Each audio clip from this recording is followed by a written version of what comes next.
Espíritu Santo. Vamos a ver.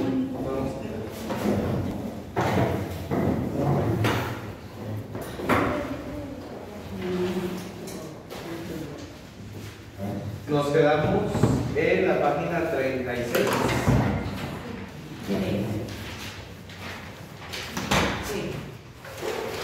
Estamos viendo en todo esto como breve presentación del contenido de los libros de los Reyes. Y nos quedamos en la página 36 como en el segundo subtítulo o segunda letras escritas, que es Segunda de Reyes, capítulo 18. ¿Sí? Hasta el 25 y luego el 30. Acordémonos que el pueblo de Dios, el reino de las 12 tribus de Israel, estaban divididos en el norte y el sur, ¿verdad? Sí. El norte, ¿a quién pertenecía o cuál reino era? El reino de Israel. Y el reino del sur era llamado el reino de Judá. ¿Cuál era la capital del reino de Israel o del reino del norte? Samaria. Muy bien. La capital era Samaria. ¿Verdad? Vamos a ponerla así. Samaria. ¿Y cuál era la capital del reino del sur? Jerusalén. ¿Y cuál de esas dos ciudades en la Biblia es más importante? ¿Samaria o Jerusalén? Jerusalén. Tanto así que recordemos que el rey David unificó allí en Jerusalén lo que es el templo, lo que es la figura del rey y lo que es el palacio donde vivía el rey. Ahí estaba todo como concentrado. Muy bien. Aquí nosotros en el segundo, digamos, párrafo o segundo subtítulo, tenemos que el pueblo de Dios ha quedado reducido, dice, a una parcela y luego le ponen el nombre de la tribu. ¿Qué tribu es? Judá. Acordémonos que todo esto, el reino del norte, fue llevado al exilio. El exilio asirio. Y mientras estaban en el exilio, si esa tierra estaba despoblada, porque todos los que salían no se habían llevado al exilio, el único resto que quedaba era el resto de Judá. Se dice que también, después vamos a saber eso, que viene el exilio del reino del sur o del reino de Judá. ¿A dónde fueron llevados los del reino del sur? ¿Se acuerdan? A Babilonia. Ajá.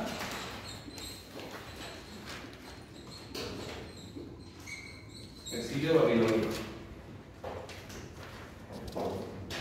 Y aunque muchos de los del reino del sur, muchos de los judíos, se empezaron a corromper con doctrinas extrañas, adorando a otros dioses, no dándole la importancia que Yahvé se merecía, podríamos decir que dentro del pueblo de Judá permaneció una pequeña fracción, por así decirlo,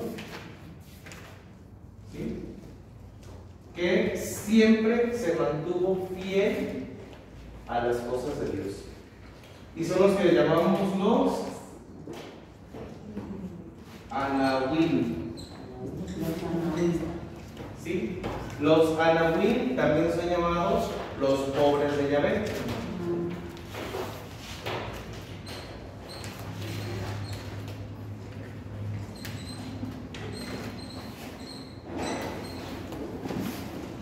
Hubo personas que se mantuvieron fieles a sus costumbres, a su fe, a su religión, y que no contaminaron sus creencias y que esperaban la restauración, aunque estaban en el exilio, aunque estaban lejos de la tierra, esperaban que Dios volviera otra vez la mirada al pueblo y volviera como a hacer resurgir todo aquello que ellos tenían antes de los exilios.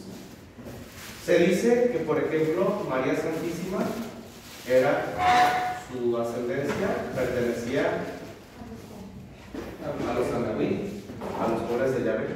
Entonces, por eso María Santísima viene también la promesa hecha a David, y también María forma parte de esa promesa porque fue fiel a Dios en esa pequeña población que se mantuvo fiel a sus costumbres. Muy bien.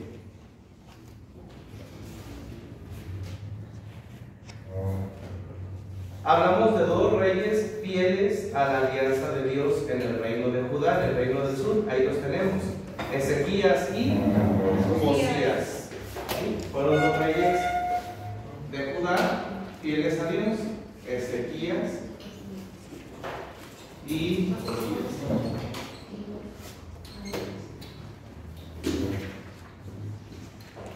Aunque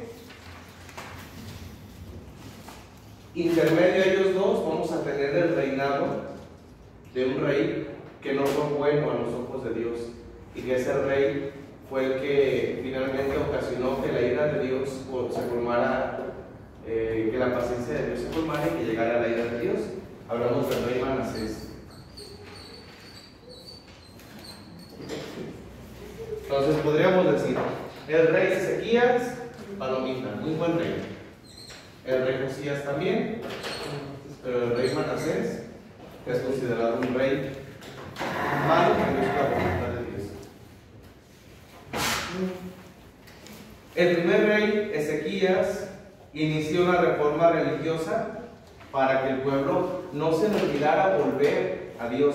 O sea, es que los reyes estaban muy pegados a lo que los profetas les decían. Acordémonos de eso.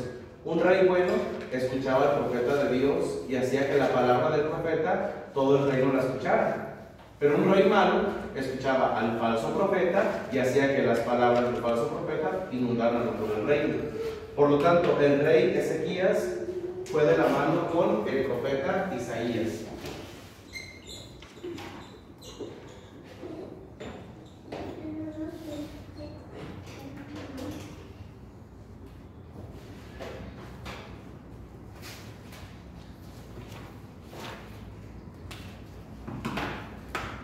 Y en el caso de Josías, continuando después del paréntesis de impiedad que les contaba de Manasés, después viene a dar la reforma del pueblo de Dios con el descubrimiento del rollo del Deuteronomio en el templo. 36. ¿Se acuerdan de eso? Sí. Josías viene, por así decirlo, la reforma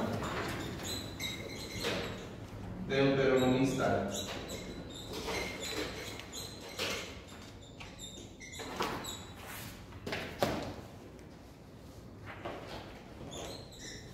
Y aquí podemos encontrar el descubrimiento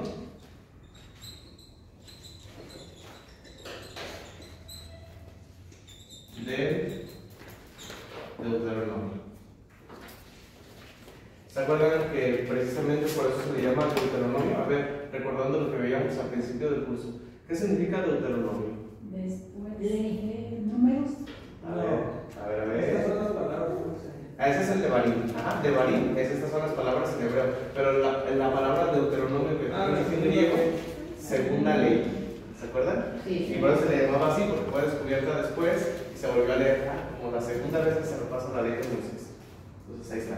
En la reforma de Josías, que fue cuando mandó limpiar el templo, cuando mandó quitar los ídolos de otros dioses, cuando mandó hacer tiradero de cosas, cuando mandó que la liturgia otra vez volviera a ser pura, limpia, sin mezclar nada ajeno, fue cuando estaban limpiando el templo se dieron cuenta que en unas vasijas de barro estaba el rollo del Deuteronomio. Lo sacaron y dijeron: este libro no lo conocemos.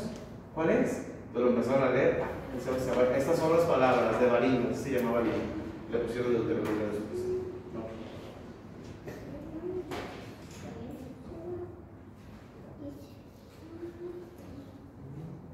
Viene aquí en la estructura. Dice: estructura según los materiales, podemos llegar a la siguiente división. Vamos a tener tanto en la página 36 como en la 37. Vamos a completar esos cuadritos que vienen a ser como el temario de lo que se tratan los libros de los reyes. ¿Sí? Voy entonces a dictarlo para no escribirlo, lo dictamos y ya lo vamos completando.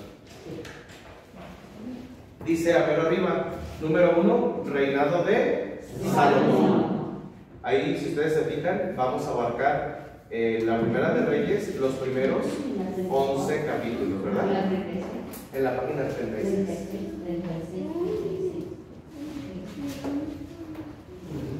Ese es el de la segunda barra. Es la de las cosas de este baño.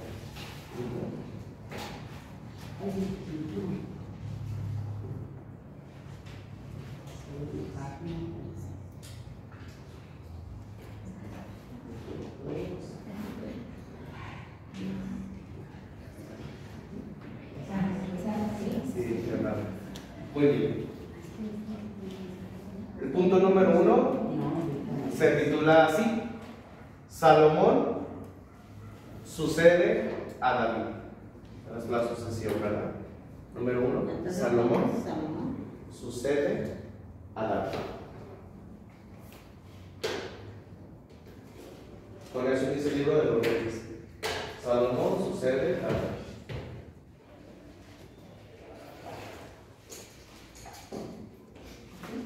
Número 2, sabiduría de Salomón.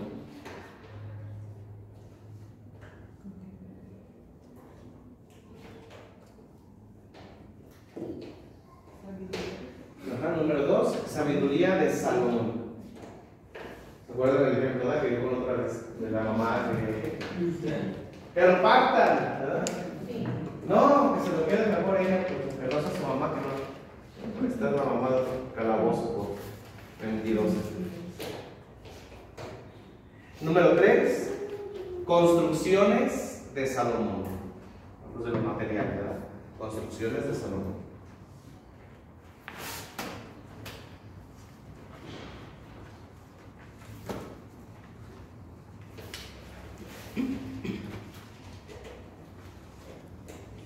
Construcciones de Salomón. Número 4, fama y gloria de Salomón.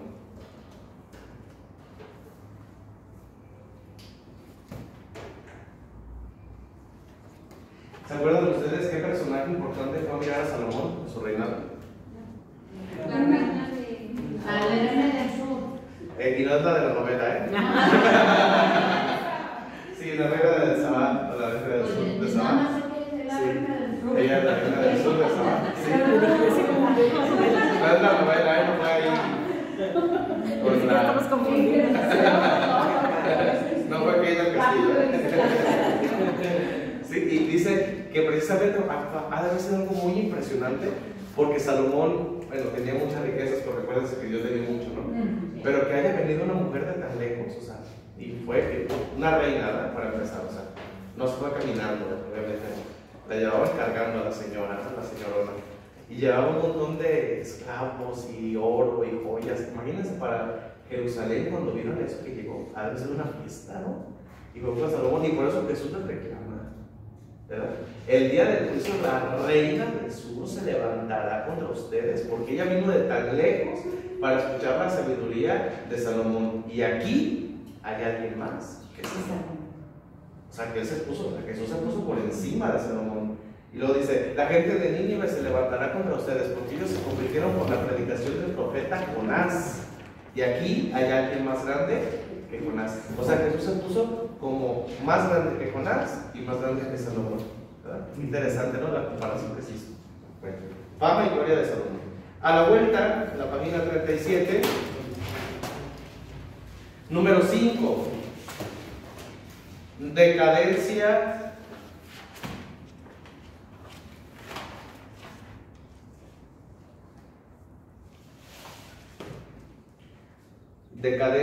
y fin. Decadencia y fin del reinado de Salomón. Capítulo 11. Ahí dice un lado. Decadencia y fin del reinado de Salomón. Vamos a al siguiente apartado, número 2. Dice ahí arriba, ¿qué dice? Historia de los 9 reinados. Hablamos del norte, sincrónicos a la par. Número 1. División del reino de Salomón.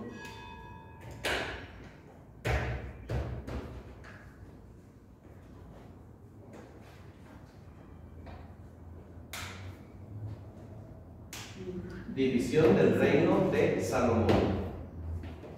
Son capítulos 6 en un lado, 2 y 3. Y luego, número 2. Historia de los 2 reinos.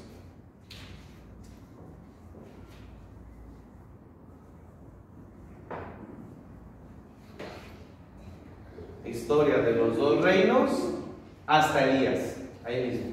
Hasta Elías.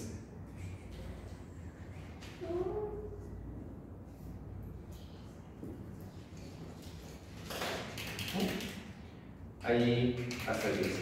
Número 3. Ciclo de Elías.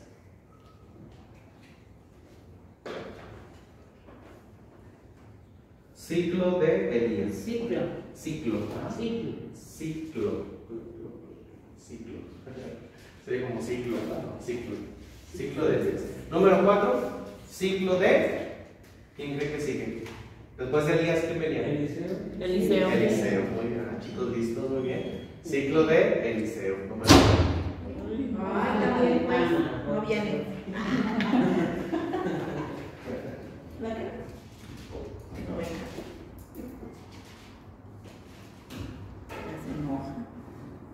Número 5. Historia de los dos reinos.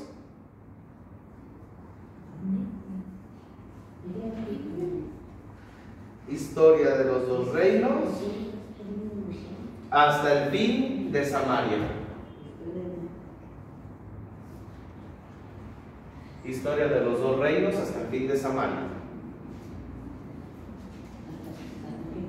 El fin de Samaria. Ponémonos, estamos hablando aquí, al hablar del fin de Samaria, estamos hablando del exilio de Asiria, ¿verdad? Ok. Número 3, ¿qué dice? Historia de O sea, que no se escaparon un poco, ¿verdad? Los del reino del sur.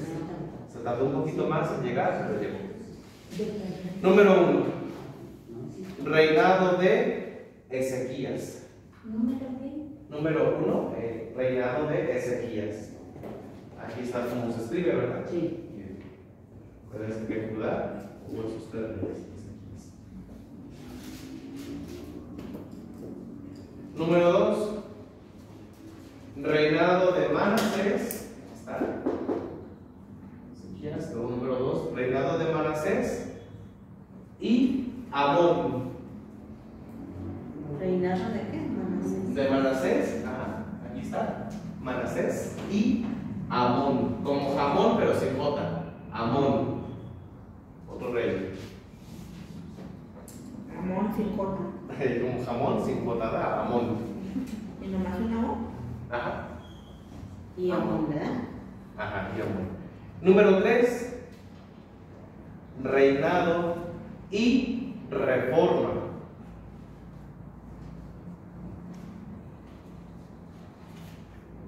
Reinado y reforma. A ver, ¿de quién? De Josías.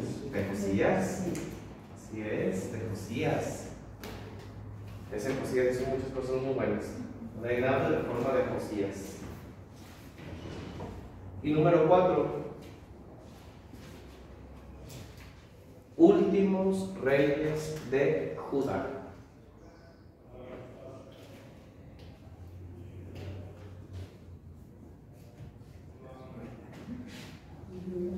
Últimos reyes de Judá. ¿Ustedes ya vieron los libros proféticos? ¿Ya vieron a Daniel? Sí. ¿Se acuerdan del exilio y todo lo que hizo Daniel? Sí. Me encanta la historia de Daniel, muy padre, ¿no?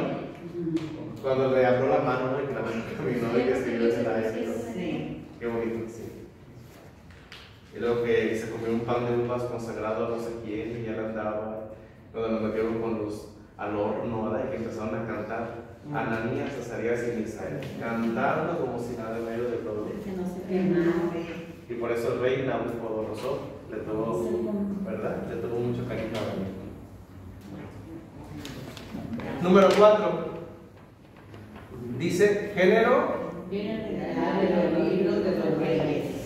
Bien, acordémonos que la Biblia está compuesta de diferentes géneros literarios. Por ejemplo, a ver, díganme algún género literario de la Biblia. Ustedes ya conocen varios. Histórico. Narrativos. Proféticos. Poemas. Los poemas podemos llamarlos líricos. ¿Algún otro? Lo que decía de los sermones, las parábolas. Las parábolas también es un género literario, sí. El Evangelio en sí mismo es un género literario. Están los libros o el género literario llamado el Apocalipsis. que no nomás es el Apocalipsis de San Juan, sino también en el libro de Daniel hay una parte que se le llama parte apocalíptica, ¿verdad? Entonces, son diferentes estilos, ¿sí? Entonces vamos a ver cuáles son los géneros literarios del libro de los Reyes. No es como un solo género donde se siga al pie de la letra, sino que precisamente tenemos 1, 2, 3, 4, 5, digamos, apartados, que todos se combinan en la estructura del libro de los Reyes. Primero, sumarios.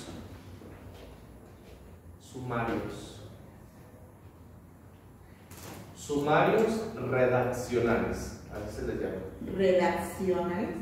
Sumarios redaccionales. ¿Qué es un sumario? Un sumario viene a ser como un resumen introductorio, ¿sí? Cuando tú vas a leer un libro, por ejemplo, viene como un capítulo muy extenso o muchas hojas, y antes de eso al principio te ponen sumario y te dan como una pasadita. En esto vamos a tratar de bla, bla, bla, bla, bla, bla. Entonces tú ya al leer eso te das cuenta de lo que van a desarrollar más adelante. Eso es un sumario. Entonces el libro de los Reyes tiene sumarios redaccionales. Quiere decir que en algunas partes te ponen como la introducción rápida de lo que viene a ser como lo que van a tratar en el contenido, o incluso, por ejemplo, un sumario puede ser la parte donde hablan del rey fulano de tal. Este rey hizo esto, hizo esto, hizo esto y esto. O sea, no ocupas leer toda la vida de ese rey para saber que fue malo o fue bueno, sino que el sumario te lo dice. Es como un trailer. Sí, es como un trailer, ¿sabes? Sí. Dijiste trailer y yo, un camión. Sí, de hecho el libro de los Reyes daba muchos spoilers. Por ejemplo, estaban emocionados a ver, ¿qué hizo este rey? Fue malo. Ah, ya para qué leemos la historia. Fue malo. Ok, número 2. Listas e informes. Listas e informes de archivo. Sí, como muy computacional, ¿verdad? Sí. Listas e informes de archivo. Eso que todavía no había computadores. Lejos estaban, ni luz había. Ni luz había. Listas e informes de archivo. ¿Por qué? Porque acuérdense que el libro de los Reyes, precisamente una lista, es la de los reyes buenos, reyes malos. Pero luego van a decir, estos reyes se encuentran en la historia del libro de Salomón, o en los anales de los reyes de Judá, o en los anales de los reyes de Israel. Entonces viene como esa lista, ¿sí? Como que tomaron de muchas partes para hacer el libro. O sea, no fue original de ellos, sino que lo tomaron de otros libros escritos. Número 3. Relatos de corte.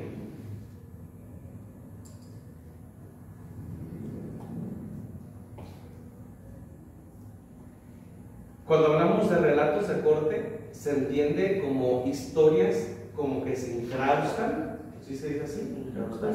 ¿Sí? ¿Incrustan? Bueno, que se ponen ahí en medio del libro, no sé, porque es muy fino, se ponen en medio del libro. Sí, por ejemplo, encontramos la historia de Elías, la historia de Eliseo, o sea, no sigue como la temática de los reyes, sino como que se meten, entonces son como relatos de corte. Vamos aquí. Paramos esto y ahora vamos a poner ahora esta historia que es profética, cerramos y seguimos. Es como que van empalmando, ¿sí? No es como... ya me acordé. Y no es como antes, ¿verdad? Que ahorita pues las tesinas que muchos las hacen en la compu, ¿no? Antes, no sé si a alguien le tocó hacer una tesina antes a máquina de escribir. Hay padres que dicen eso, ¿no? Que la hoja se les echaba a perder, tírala y vuelve a empezar, ¿no? O sea, qué difícil. Ahí ahorita todo el mundo quiere un estudio fácil, ¿no? Sí. La verdad. Bueno. Número 4. Narraciones populares.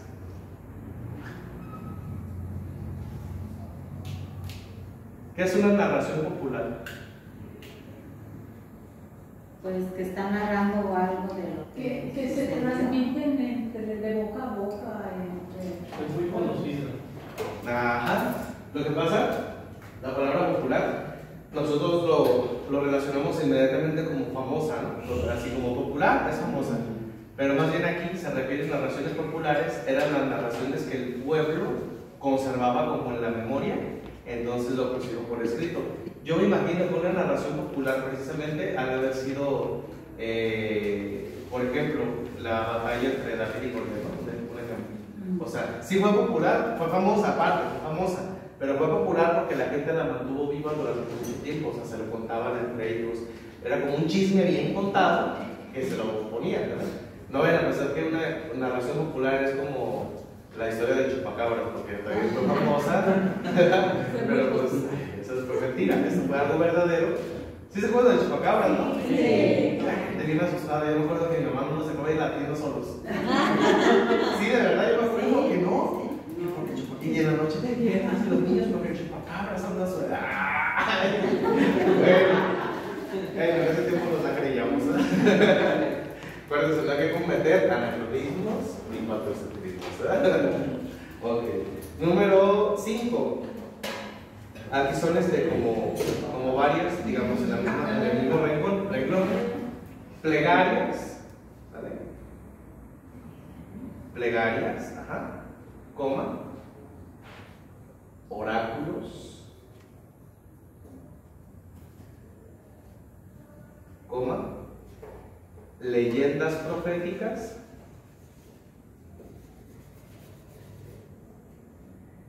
etcétera. Por ejemplo, ¿qué son las plegarias? Petición. ¿Se acuerdan de alguna plegaria del libro de los Reyes?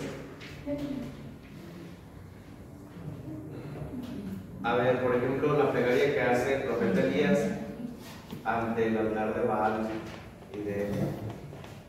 ¿Se acuerdan que le levanta los ojos y las manos y dice, Señor Dios, ajá, yo sé que tú eres el Dios de Israel, pero te pido que mandes el fuego para que ellos crean? Entonces una plegaria, y ahí pone, y Dios responde las plegarias, ¿verdad? Por ejemplo, un oráculo. ¿Qué es un oráculo? ¿Han escuchado esa palabra? Oráculo. Sí. Aparece mucho en la Biblia, oráculo del Señor. Ajá, precisamente aparece así, oráculo del Señor. De hecho hay un salmo, creo que es el Salmo 109, lo rezamos en la víspera de los domingos. Oráculo del Señor a mi Señor, siéntate a mi derecha y haré de tus enemigos estrado de tus pies. Así empieza. Oráculo es, la palabra lo dice, como una palabra, o sea, oráculo es palabra de Dios, literalmente es palabra de Dios. Oráculo del Señor es, Dios dijo esto, o sea, es cuando dicen, por ejemplo, entonces el Señor Dios le dirigió por ejemplo, a Elías estas palabras: levántate, come y descansa, porque el viaje es largo. Oráculo del Señor. O sea, están diciendo, esto fue textual, fue palabra de Dios textual que está diciendo. En las Biblias hoy en día, en las Biblias de estudios, si viene así, viene oráculo del Señor, pero ya cuando lo traducen para la lectura de la misa, muchas veces le quitan eso y le ponen palabra de Dios. Entonces la gente se confunde, están así diciendo, entonces Dios le dijo, levántate, come algo y vuelve a descansar, palabra de Dios. Y toda la gente dormida, te alabamos, Señor. Y entonces, y voltea así la gente que sale, tenemos acá. ¿Sí o no pasa? Sí. Y ya lo vamos a los padres, nos volteamos y digo, todos se quedan uno en la misa. Entonces, ¿qué significa oráculo? Oráculo es una palabra que sale de la boca de Dios, ¿vale? Y bueno, las leyendas proféticas precisamente se refiere a todos los sucesos que los profetas hicieron y, como les decía, quedaron en el corazón del pueblo de Dios y se lo fueron contando también de generación en generación. Es un tipo de tradición oral, porque a veces nosotros escuchamos leyenda y la leyenda ya como que le ponemos una connotación de mentira, ¿verdad? Es que la leyenda de la Llorona, decimos, ¿verdad? Son palabras que nosotros nos dicen eso, pero una leyenda también estaba, digamos, era como la transmisión que se hacía de boca en boca, que sí corría el riesgo de tener algunos elementos añadidos o contaminados, como en todo. Si nos ponemos a jugar, ¿cómo se llama eso? Teléfono descompuesto, ¿qué pasa, no? Sí. Por aquí dice, peso tamales de mole de chile verde, y acá dice, cómprame una sandía en 15 pesos, ¿no? Eso pasaba también antes, pues, ¿verdad? Y ya ven que hay gente que le gusta poner, ¿verdad?, su cosecha, adornarle. Que si no pierden. Si no pierden.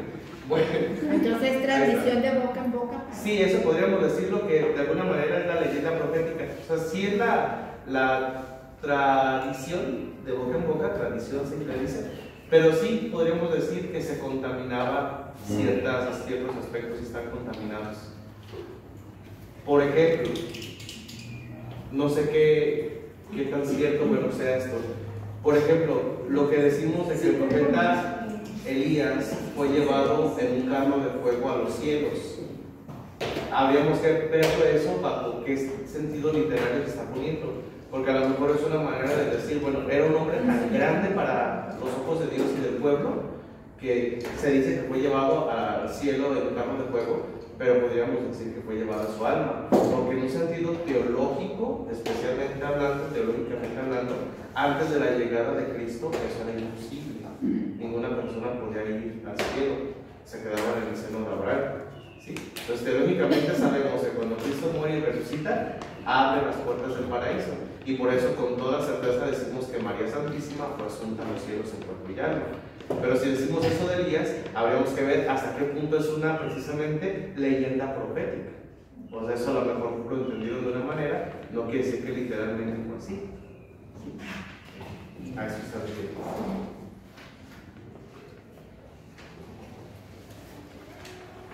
La finalidad, en el último párrafo mero abajo dice, la finalidad precisamente teológica de esta historia profética es proclamar la justicia de Dios, y en el último renglón, proclamar la justicia de Dios y la infidelidad del pueblo y sobre todo de sus dirigentes. ¿Quién dirigía al pueblo? Sabemos que los reyes. ¿Cómo se llama el libro?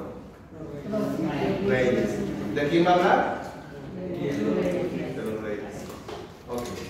Número, página 38.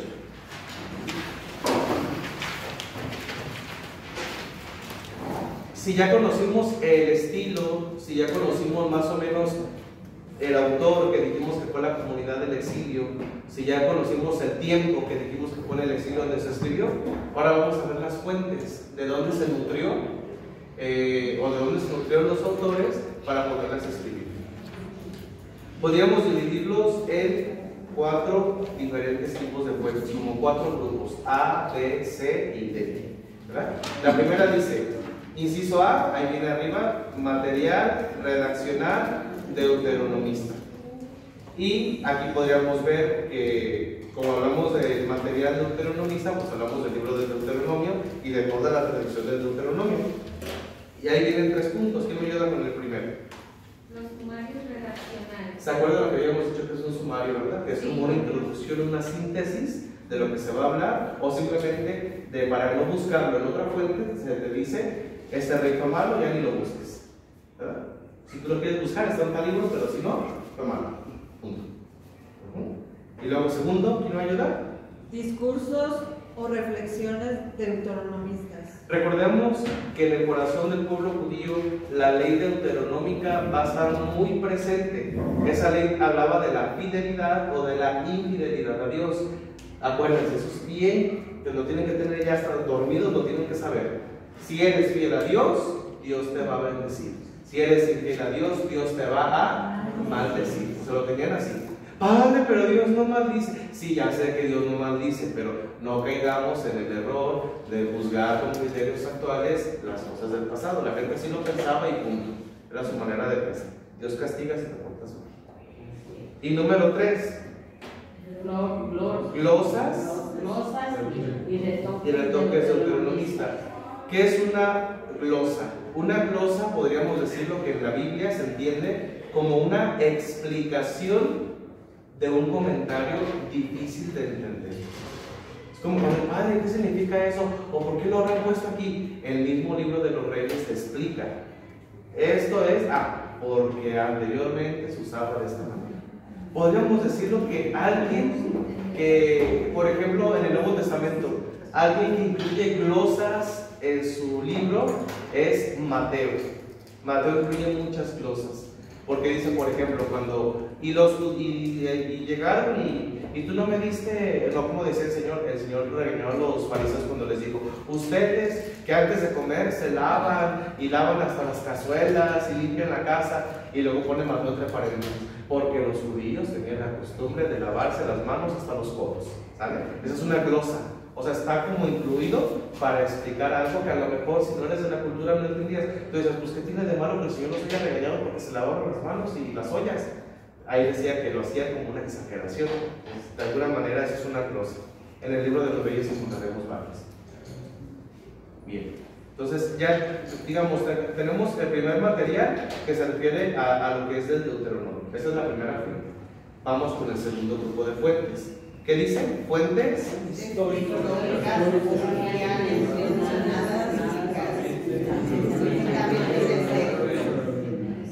miren, aquí es importante, fuentes históricas oficiales. Porque hay mucha gente que dice, ay, no, es que la Biblia la inventaron. La Biblia la inventaron. Bueno, si no crees en la Biblia, es inventada. Y si crees en la cultura y en el gobierno y en todo lo que estaba allá, pues también los cronistas oficiales de los reyes escribieron documentos, y dice fuentes históricas oficiales, ¿sí? Mencionadas en el texto de Primera y Segunda de Reyes. Dice, de los cuales se extrajeron los datos concretos, como les decía, relativos al reinado de cada uno de los reyes. O sea, que se llevaba como una crónica, como una bitácora de los reyes que iban llegando. Por ejemplo, esa bitácora se lleva en las parroquias. No sé si ustedes sabían, en las parroquias hay algo que se llama libro de gobierno. Porque la gente nada más piensa que en la notaría está el libro de bautismo, el libro de confirmación, el libro de los que se casan, a sacar las actas. No, también hay un libro de gobierno y un libro de crónicas. Entonces el señor cura va llenando. El libro de gobierno es todos los nombramientos que llegan, si se cambió un vicario, si llegaron otro vicario, si se fue un párroco, si llegó otro párroco, si hubo un nombramiento de no sé qué, si hubo un nuevo decano. Todo se va registrando. Y el libro de crónicas son los acontecimientos importantes. Tuvimos una misión parroquial, tuvimos el año jubilar por los 70 años de nuestra parroquia, tuvimos esto, tuvimos aquello. Todo eso se va registrando en el libro de crónicas. Lo mismo en la historia oficial, se hacen registros de los reyes que iban entrando.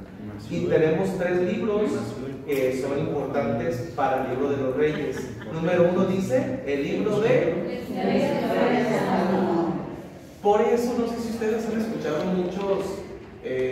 sobre todo, a ver, me estoy acordando como de History Channel y de, sí, sobre todo de History, que salen los relatos del rey Salomón, parte 1, ¿verdad? Y te sacan una historia que tú dices, pero ¿de dónde sacaron eso? Si eso no viene en la Biblia, porque viene en el libro de la historia de Salomón. O sea, es un libro especial donde se narra la historia de Salomón, donde se dice que él, creo que luchó contra unos demonios, algo así ponen allí, y que los encarceló en unas ánforas que tenían allí, y que esas ánforas nadie las podía tocar, porque ahí estaba el diablo. O sea, algo así sale, yo me acuerdo como que alguna vez leí, no me hagan mucho caso. Sería bueno investigar, voy a investigar el libro de Salomón para leerlo. Se oye que sea interesante. Y luego vienen los Anales de los Reyes y los Anales de los Reyes de Judá. Los Anales de los Reyes se refiere precisamente a la sucesión cronológica y organizada del reinado de cada uno y cómo lo van mencionando. Eso no se ve. Y claro que al escribir la historia oficial, pues hay más detalles, pero el libro de los Reyes sintetiza eso y lo pone en un parrafito. De hecho, a mí me tocó, a todos los padres que ustedes conozcan, nos ha tocado hacer ese libro que se le llamaban el cuadernito.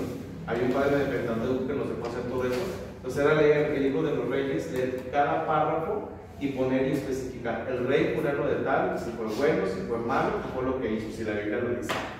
Ay, me acuerdo que yo ya estaba que no, bien harto porque escribí apenas avanzabas, eran unos pedacitos así como del libro que te van diciendo si no, si bueno, malo. Ya ni me acuerdo de tantos que escribimos, pero sí me acuerdo que están esos libros. Bueno. Número 3 o tercer grupito de fuentes históricas. Dice otras fuentes históricas deducidas de un análisis del texto, pero no mencionadas. O sea, es bien importante o bien curioso, porque incluso no se mencionan en el libro de los Reyes, que fueron extraídas de allí, pero tú las lees y dices, es que eso se lo piratearon de acá, o sea, fue como un plagio, literalmente. Entonces, por eso dices, o decimos, que ya existía. Para que entiendan este punto, vamos a leer lo siguiente. Nos vamos a regresar a las fuentes históricas oficiales. Alguien que me ayuda a buscar las citas bíblicas del lado, que viene Primera de Reyes 11:41, 14:19 y 14:29, para darnos cuenta que sí se menciona de dónde sacan la información.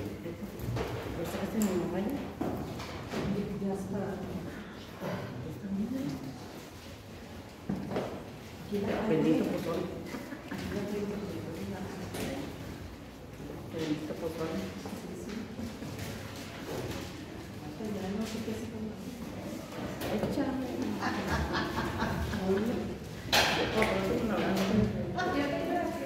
Vamos a escuchar la primera, dice el libro de la historia de Salomón, Primera de Reyes 11:41. El resto de los hechos de Salomón, todo lo que hizo en su sabiduría, está escrito en el libro de los hechos de Salomón. Ahí está.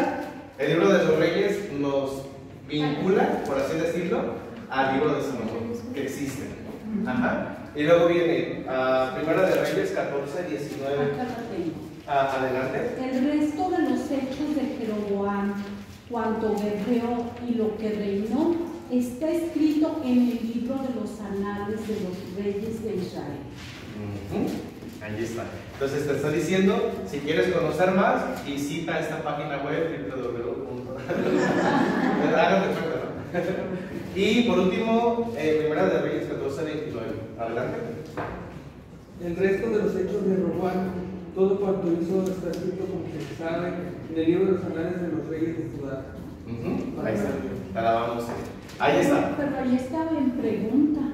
¿No Sí. está escrito en el libro de los anales de los reyes de Judá? Sí y no. Porque lo ponen como pregunta, porque en el hebreo hay un signo que es ilegible. Entonces, al momento de ponerlo, no saben si lo pusieron como pregunta o lo pusieron como afirmación. Pero si fuera pregunta, sería como una pregunta retórica. O sea, no se ocupa contestar, no es afirmativa ni negativa. Es como decir, y si quieren buscar esto, pues ¿qué acaso no está en el libro de los anales? ¿Qué andas haciendo? Algo así es la explicación. O sea, no quiere decir que es una pregunta de duda.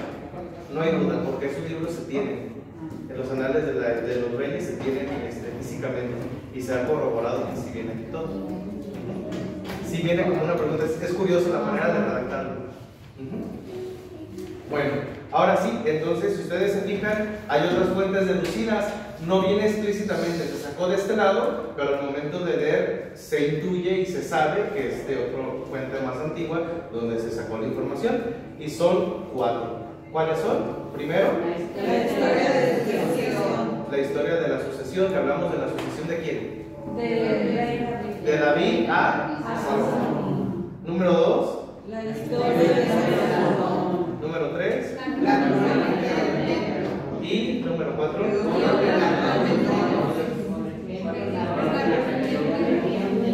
de Jehú. Muy bien. Y por último, el último grupo de fuentes históricas, proféticas, perdón, son los 3 grandes ciclos de los profetas: Elías,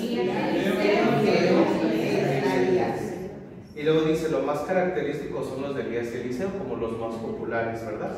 Son las versiones de corte popular, aquí lo dice, y ponen de relieve la fuerza de la palabra de Dios. La fuerza del profeta radica en que no lleva la palabra de él, sino que lleva la palabra de Dios. Bueno, hasta aquí le vamos a parar porque ya es hora. Ya para la siguiente leemos lo demás. Nos quedamos en el punto.